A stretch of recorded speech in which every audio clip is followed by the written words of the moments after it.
small business is becoming far more sophisticated in the Australian landscape, and as well as technology, there's that other string to the bow, it's globalisation, and small businesses are becoming more familiar with that as well. What are the challenges, what are the opportunities in respect to globalisation and maintaining the client relationship? Scott? Yeah, look, thanks. I think accountants always come from a position of authority and confidence if they've got their hands dirty. So I think rather than sort of read about globalisation, take yourself on a fact-finding tour. Go and find out about outsourcing. See what other industries are doing. Get involved yourself, even if sort of those things don't turn out well. You've at least got some experiences to relate to your clients, so you can be on the front foot leading the charge, because if it's not coming from the accountant, the clients are going to get it from elsewhere, and you sort of become a bit of a roadblock to their progress. Yeah, I see a real challenge for small practitioners with this one or two partner firms, where our clients might be getting on top of this globalisation, and so they may be spreading their wings and therefore starting to outgrow their existing accountant.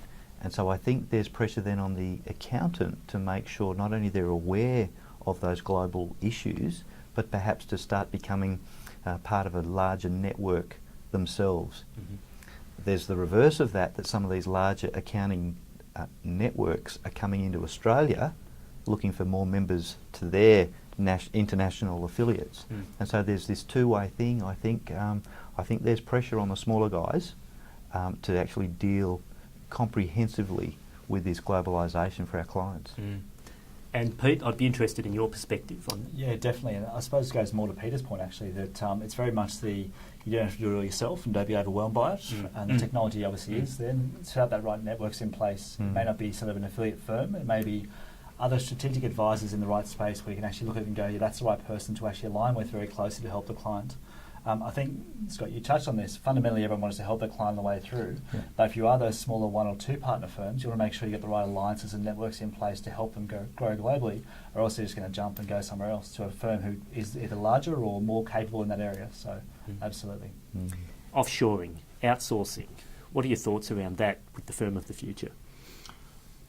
I think each practitioner needs to address it, and address it very positively. Putting your head under the blanket and hoping it'll go away is foolhardy. Like it or not, we are part of a global economy. Like it or not, very significant numbers of accounting firms in Australia and elsewhere are taking advantage of that. So I would sort of suggest actually investigate it. I would sort of say put a toe in the water, even if it's just perhaps using ELANs to outsource sort of some marketing functions, or to sort of have a virtual assistant who looks after your diary. Does become informed, become involved.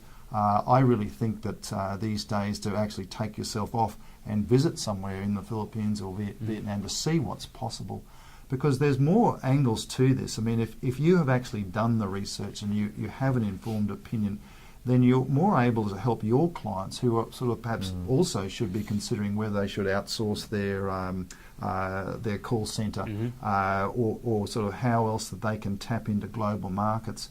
So to sort of be relevant, I think you actually need to be informed and actually have had some first-hand experience. Yeah, what do you see as the overlap between globalisation and us incorporating outsourcing? Are they combined? Look, I sort of see that it's all part of a whole that it's developing at a rapid rate. So yeah, I wouldn't sort of seek to sort of separate them and deal with them in separate buckets. But Peter, do you have a view on that? Yeah, so we're obviously working very closely across the entire Asia Pacific region, from India in the west through to sort of New Zealand for us in the east. And what we're seeing is that the accountants in India and the articles, sort of the graduates, they call them articles over there, are actually jumping ahead really quickly in terms of this globalisation play. So the standard of the education is absolutely improving, and therefore the standard of the work coming out of there is actually far greatly improved as well. So we're seeing that in Vietnam, in India. We're seeing it come right the way through, where we might have had this privileged position for many, many decades here where we were the level above, and there actually is a real hunger to get up to there now and actually provide that same quality and level of service.